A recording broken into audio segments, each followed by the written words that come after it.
Flush of Gold by Jack London. Lon McFane was a bit grumpy, what of losing his tobacco pouch, or else he might have told me, before we got to it, something about the cabin at Surprise Lake. All day, turn and turn about, we had spelled each other at going to the fore and breaking trail for the dogs. It was heavy snowshoe work, and did not tend to make a man voluble, yet Lon McFane might have found breath enough at noon, when we stopped to boil coffee, with which to tell me. But he didn't. Surprise Lake? It was Surprise Cabin to me. I had never heard of it before. I confess I was a bit tired. I had been looking for Lon to stop and make camp any time for an hour, but I had too much pride to suggest making camp or to ask him his intentions, and yet he was my man, lured at a handsome wage to mush my dogs for me and to obey my commands.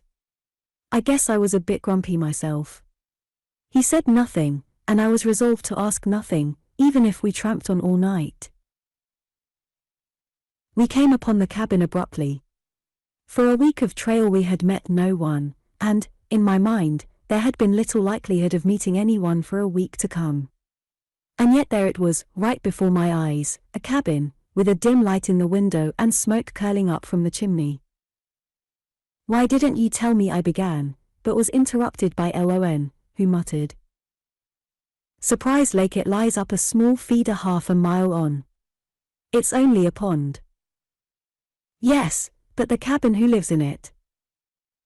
"A woman," was the answer, and the next moment Lon had rapped on the door, and a woman's voice bade him enter. "Have you seen Dave recently?" she asked. "Nope," Lon answered carelessly. "I've been in the other direction, down Circle City way. Dave's up Dawson way, ain't he?" The woman nodded, and Lon fell to unharnessing the dogs, while I unlashed the sled and carried the camp outfit into the cabin. The cabin was a large, one-room affair, and the woman was evidently alone in it. She pointed to the stove, where water was already boiling, and Lon set about the preparation of supper, while I opened the fish bag and fed the dogs. I looked for Lon to introduce us, and was vexed that he did not, for they were evidently old friends. "You are Lon McFane, aren't you?" I heard her ask him. "Why, I remember you now. The last time I saw you it was on a steamboat, wasn't it?" "I remember." Her speech seemed suddenly to be frozen by the spectacle of dread which, I knew, from the tenor I saw mounting in her eyes, must be on her inner vision. To my astonishment, Lon was affected by her words and manner. His face showed desperate, for all his voice sounded hearty and genial, as he said, "The last time we met was at Dawson, Queen's Jubilee, or birthday, or something. Don't you remember, the canoe races in the river, and the obstacle races down the main street?" The terror faded out of her eyes and her whole body relaxed. "Oh, yes, I do remember," she said. "And you won one of the canoe races. How's Dave been marking it lately? Striking it as rich as ever, I suppose?" Lon asked, with apparent irrelevance. She smiled and nodded, and then, noticing that I had unlashed the bed-roll, she indicated the end of the cabin where I might spread it. Her own bunk, I noticed, was made up at the opposite end. "I thought it was Dave coming when I heard your dogs," she said. After that she said nothing, contenting herself with watching Lon's cooking operations, and listening the while as for the sound of dogs along the trail. I lay back on the blankets and smoked and watched. Here was mystery, I could make that much out, but no more could I make out. Why in the deuce hadn't Lon given me the tip before we arrived? I looked at her face, unnoticed by her, and the longer I looked the harder it was to take my eyes away. It was a wonderfully beautiful face, unearthly, I may say, with a light in it or an expression or something that was never on land or sea. Fear and terror had completely vanished, and it was a placidly beautiful face if by placid one can characterize that intangible and occult something that I cannot say was a radiance or a light any more than I can say it was an expression. Abruptly, as if for the first time, she became aware of my presence. "Have you seen Dave recently?" she asked me. It was on the tip of my tongue to say Dave who, when Lon coughed in the smoke that arose from the sizzling bacon. The bacon might have caused that cough, but I took it as a hint and left my question unasked. "No, I haven't," I answered. "I'm new in this part of the country."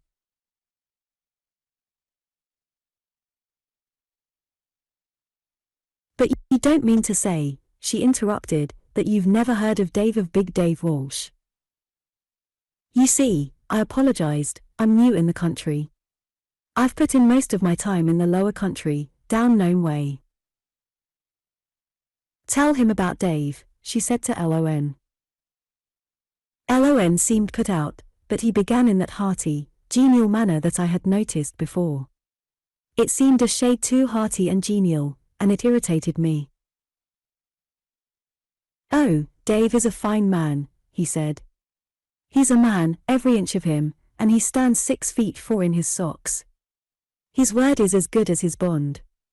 The man lies whoever says Dave told a lie, and that man will have to fight with me, too, as well if there's anything left of him when Dave gets done with him.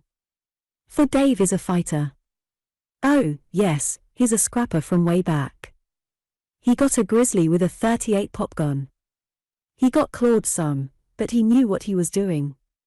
He went into the cave on purpose to get that grizzly. 'Fraid of nothing. Free and easy with his money, or his last shirt and match went out of money. Why, he drained Surprise Lake here in 3 weeks and took out 90,000, didn't he?" She flushed and nodded her head proudly. Through his recital she had followed every word with keenest interest. "And I must say," Lon went on, "that I was disappointed sore on not meeting Dave here tonight." Lon served supper at one end of the table of whipsawed spruce, and we fell to eating. A howling of the dogs took the woman to the door. She opened it an inch and listened. "Where is Dave Walsh?" I asked, in an undertone. "Dead," Lon answered. "In hell, maybe. I don't know." "Shut up." "But you just said that you expected to meet him here tonight," I challenged. "Oh, shut up, can't you," was Lon's reply, in the same cautious undertone. The woman had closed the door and was returning, and I sat and meditated upon the fact that this man who told me to shut up received from me a salary of $250 a month and his board. Lon washed the dishes, while I smoked and watched the woman. She seemed more beautiful than ever, strangely and weirdly beautiful, it is true.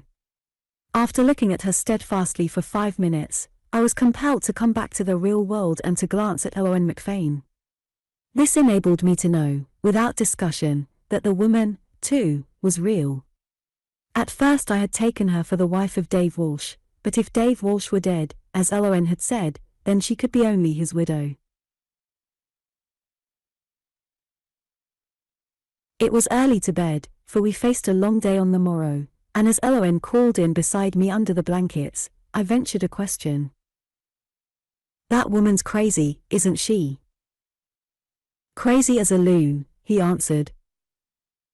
And before I could formulate my next question, Lon McFane, I swear, was off to sleep.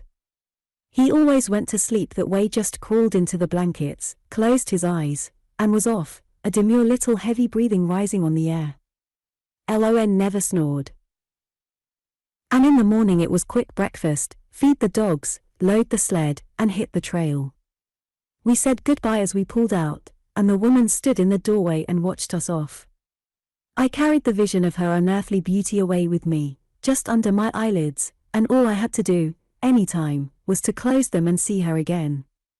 The way was unbroken, Surprise Lake being far off the traveled trails, and Lon and I took turn about at beating down the feathery snow with our big, webbed shoes so that the dogs could travel.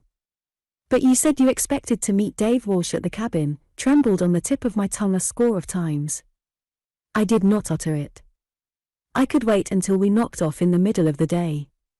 And when the middle of the day came, we went right on, for, as Lon explained, there was a camp of moose hunters at the forks of the Teelee, and we could make there by dark. But we didn't make there by dark, for Bright, the lead dog, broke his shoulder blade, and we lost an hour over him before we shot him. Then, crossing a timber jam on the frozen bed of the Teely, the sled suffered a wrenching capsize, and it was a case of make camp and repair the runner. I cooked supper and fed the dogs while Eloin made the repairs, and together we got in the night's supply of ice and firewood. Then we sat on our blankets, our moccasins steaming on upended sticks before the fire, and had our evening smoke. You didn't know her? Lon queried suddenly. I shook my head. You noticed the color of her hair and eyes and her complexion. Well, that's where she got her name. She was like the first warm glow of a golden sunrise. She was called Flush of Gold. Ever heard of her? Somewhere I had a confused and misty remembrance of having heard the name, yet it meant nothing to me. Flush of Gold, I repeated, sounds like the name of a dance house girl. Lon shook his head. No, she was a good woman, at least in that sense, though she sinned greatly just the same. But why do you speak always of her in the past tense, as though she were dead? Because of the darkness on her soul that is the same as the darkness of death. The Flush of Gold that I knew, that Dawson knew, and that 40 Mile knew before that, is dead. That dumb, lunatic creature we saw last night was not Flush of Gold. And Dave? I queried. He built that cabin, Lon answered. He built it for her and for himself. He is dead. She is waiting for him there. She half believes he is not dead.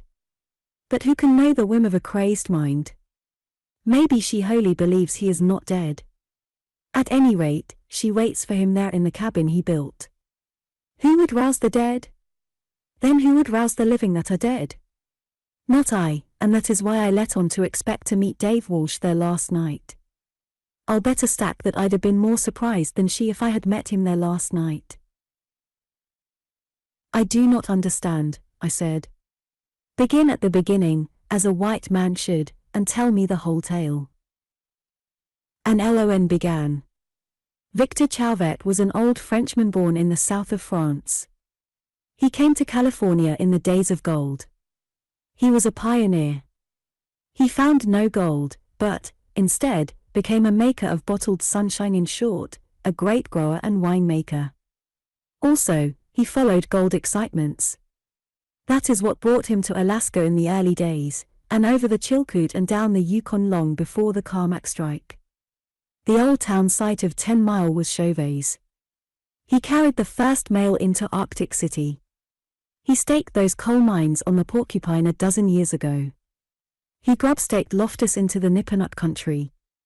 Now it happened that Victor Chauvet was a good Catholic, loving two things in this world, wine and woman. Wine of all kinds he loved, but of woman, only one, and she was the mother of Marie Chauvet. Here I groaned aloud, having meditated beyond self-control over the fact that I paid this man $250 a month. What's the matter now? He demanded. Matter? I complained. I thought you were telling the story of Flush of Gold. I don't want a biography of your old French wine bibber. Lon calmly lighted his pipe, took one good puff, then put the pipe aside. And you asked me to begin at the beginning, he said. Yes, said I, the beginning. And the beginning of Flush of Gold is the old French wine bibber, for he was the father of Marie Chauvet, and Marie Chauvet was the Flush of Gold. What more do you want? Victor Chauvet never had much luck to speak of. He managed to live, and to get along, and to take good care of Marie, who resembled the one woman he had loved. He took very good care of her. Flush of Gold was the pet name he gave her. Flush of Gold Creek was named after her Flush of Gold town site, too. The old man was great on town sites, only he never landed them. Now, honestly, Lon said, with one of his lightning changes, you've seen her, what do you think of her looks, I mean? How does she strike your beauty sense? She is remarkably beautiful, I said. I never saw anything like her in my life. In spite of the fact, last night, that I guessed she was mad, I could not keep my eyes off of her. It wasn't curiosity. It was wonder, sheer wonder. She was so strangely beautiful. She was more strangely beautiful before the darkness fell upon her, Lon said softly. She was truly the flush of cold. She turned all men's hearts and heads. She recalls, with an effort, that I once won a canoe race at Dawson. I, who once loved her, and was told by her of her love for me. It was her beauty that made all men love her. She'd a got the apple from Paris, on application, and there wouldn't have been any Trojan War, and to top it off she'd have thrown Paris down. And now she lives in darkness, and she who was always fickle, for the first time is constant and constant to a shade, to a dead man she does not realize is dead. And this is the way it was. You remember what I said last night of Dave Walsh, Big Dave Walsh? He was all that I said, and more, many times more. He came into this country in the late 80s. That's a pioneer for you. He was 20 years old then. He was a young bull. When he was 25 he could lift clear of the ground 13 50-pound sacks of flour. At first, each fall of the year, famine drove him out. It was a lone land in those days. No river steamboats, no grub, nothing but salmon bellies and rabbit tracks.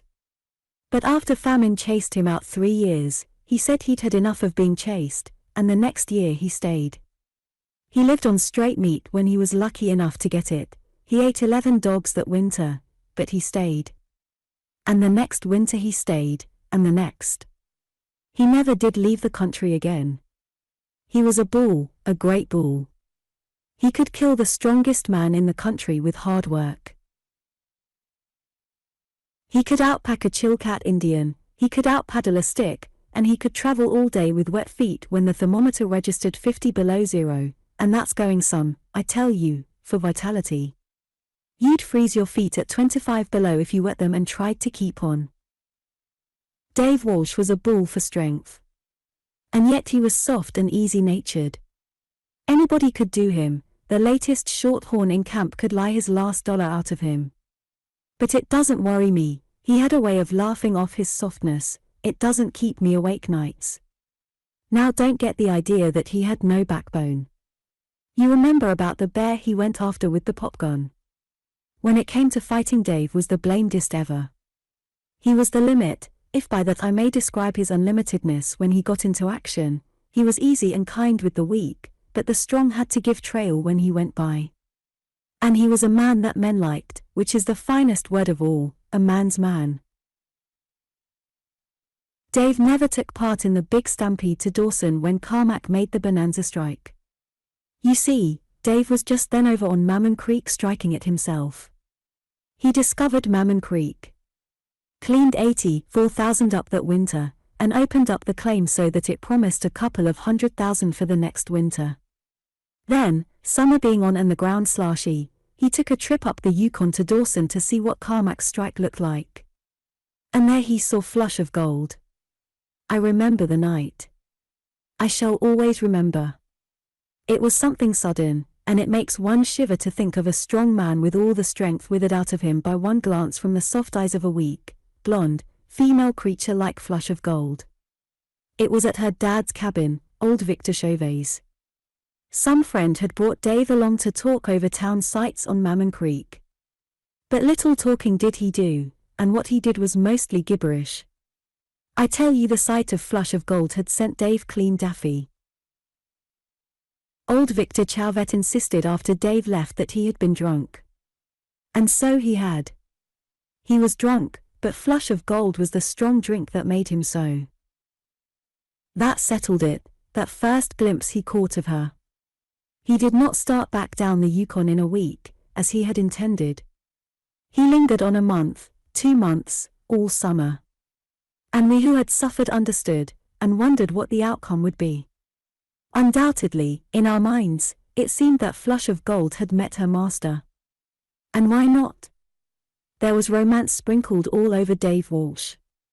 He was a Mammon king, he had made the Mammon Creek strike, he was an old sourdough, one of the oldest pioneers in the land. Men turned to look at him when he went by, and said to one another in awed undertones, "There goes Dave Walsh." And why not? He stood 6'4", he had yellow hair himself that curled on his neck, and he was a bull, a yellow-maned bull just turned 31. And Flush of Gold loved him, and, having danced him through a whole summer's courtship, at the end their engagement was made known.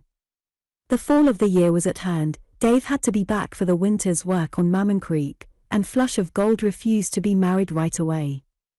Dave put Dusky Burns in charge of the Mammon Creek claim, and himself lingered on in Dawson. Little use.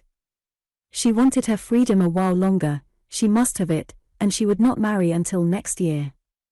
And so, on the first ice, Dave Walsh went alone down the Yukon behind his dogs, with the understanding that the marriage would take place when he arrived on the first steamboat of the next year. Now Dave was as true as the pole star, and she was as false as a magnetic needle in a cargo of lodestone. Dave was as steady and solid as she was fickle and fly away, and in some way Dave, who never doubted anybody, doubted her. It was the jealousy of his love, perhaps, and maybe it was the message ticked off from her soul to his, but at any rate Dave was worried by fear of her inconstancy. He was afraid to trust her till the next year, he had so to trust her, and he was pretty well beside himself. Some of it I got from old Victor Chauvet afterwards, and from all that I have pieced together I conclude that there was something of a scene before Dave pulled north with his dogs. He stood up before the old Frenchman, with Flush of Gold beside him, and announced that they were plighted to each other. He was very dramatic, with fire in his eyes, old Victor said. He talked something about "until death do us part," and old Victor especially remembered that at one place Dave took her by the shoulder with his great paw and almost shook her as he said, "Even unto death are you mine, and I would rise from the grave to claim you." Old Victor distinctly remembered those words, "Even unto death are you mine, and I would rise from the grave to claim you."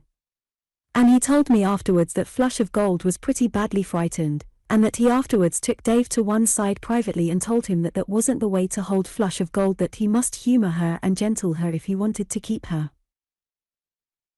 There is no discussion in my mind but that Flush of Gold was frightened. She was a savage herself in her treatment of men, while men had always treated her as a soft and tender and too utterly utter something that must not be hurt. She didn't know what harshness was until Dave Walsh, standing his 6'4", a big bull, gripped her and pawed her and assured her that she was his until death, and then some. And besides, in Dawson, that winter, was a music player, one of those macaroni-eating, greaser-tenor Italian Dago propositions, and Flush of Gold lost her heart to him. Maybe it was only fascination, I don't know. Sometimes it seems to me that she really did love Dave Walsh. Perhaps it was because he had frightened her with that "even unto death, rise from the grave" stunt of his that she in the end inclined to the Dago music player. But it is all guesswork, and the facts are sufficient. He wasn't a Dago, he was a Russian count, this was straight, and he wasn't a professional piano player or anything of the sort. He played the violin and the piano, and he sang well, but it was for his own pleasure and for the pleasure of those he sang for.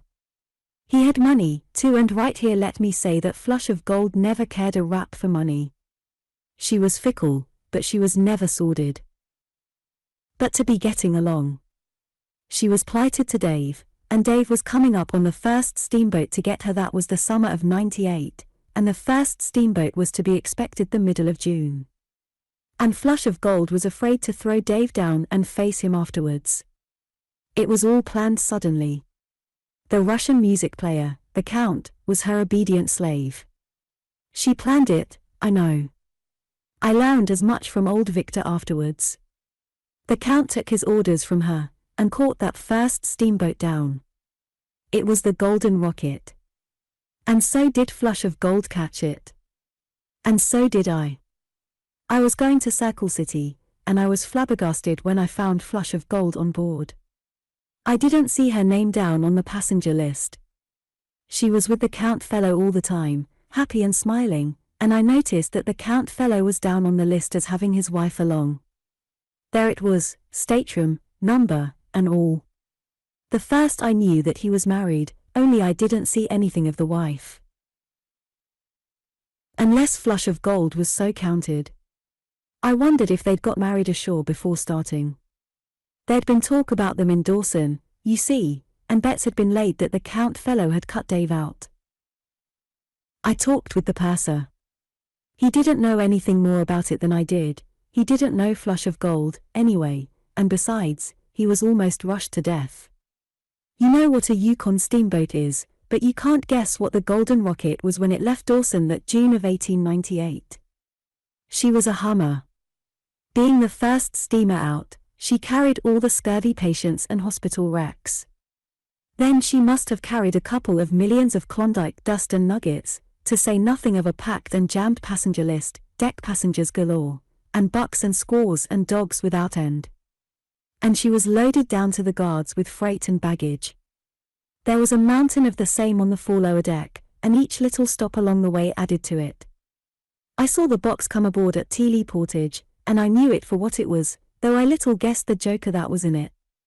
And they piled it on top of everything else on the lower deck, and they didn't pile it any too securely either. The mate expected to come back to it again, and then forgot about it.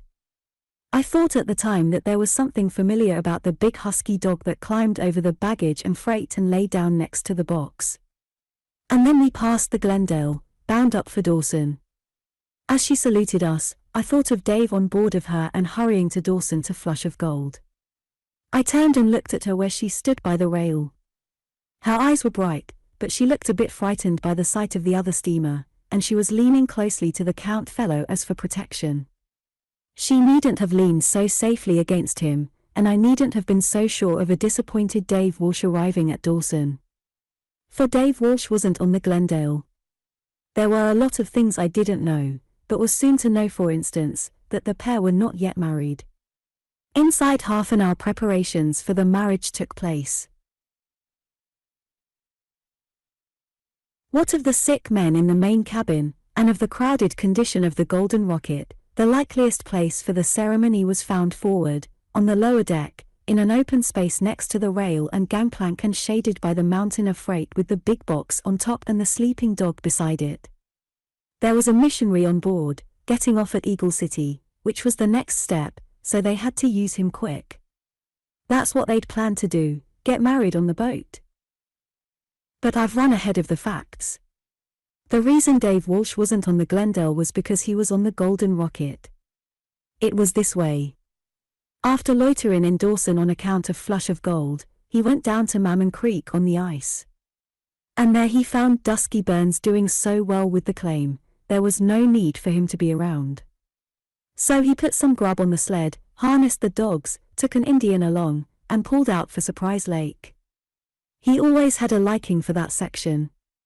Maybe you don't know how the creek turned out to be a four-flusher, but the prospects were good at the time, and Dave proceeded to build his cabin and hers. That's the cabin we slept in. After he finished it, he went off on a moose hunt to the forks of the Teely, tucking the Indian along. And this is what happened. Came on a cold snap. The juice went down 40, 50, 60 below zero. I remember that snap. I was at 40 mile, and I remember the very day. At 11 o'clock in the morning the spirit thermometer at the N.A.T. Company's store went down to 75 below zero. And that morning, near the forks of the Teely, Dave Walsh was out after moose with that blessed Indian of his. I got it all from the Indian. Afterwards we made a trip over the ice together to Dyer. That morning Mr. Indian broke through the ice and wet himself to the waist. Of course he began to freeze right away. The proper thing was to build a fire. But Dave Walsh was a bull. It was only half a mile to camp, where a fire was already burning. What was the good of building another? He threw Mr. Indian over his shoulder and ran with him half a mile with the thermometer at 75 below. You know what that means. Suicide. There's no other name for it. Why, that buck Indian weighed over 200 himself, and Dave ran half a mile with him. Of course he froze his lungs. Must have frozen them near solid. It was a tomfool trick for any man to do. And anyway, after lingering horribly for several weeks, Dave Walsh died. The Indian didn't know what to do with the corpse. Ordinarily he'd have buried him and let it go at that. But he knew that Dave Walsh was a big man, worth lots of money, a Hiyu Skookum chief. Likewise he'd seen the bodies of other Hiyu Skookums carted around the country like they were worth something. So he decided to take Dave's body to 40 Mile, which was Dave's headquarters. You know how the ice is on the grassroots in this country well. The Indian planted Dave under a foot of soil. In short, he put Dave on ice. Dave could have stayed there 1,000 years and still been the same old Dave. You understand, just the same as a refrigerator. Then the Indian brings over a whipsaw from the cabin at Surprise Lake and makes lumber enough for the box. Also, waiting for the thaw, he goes out and shoots about 10,000 pounds of moose. This he keeps on ice, too. Came the thaw. The tealee broke.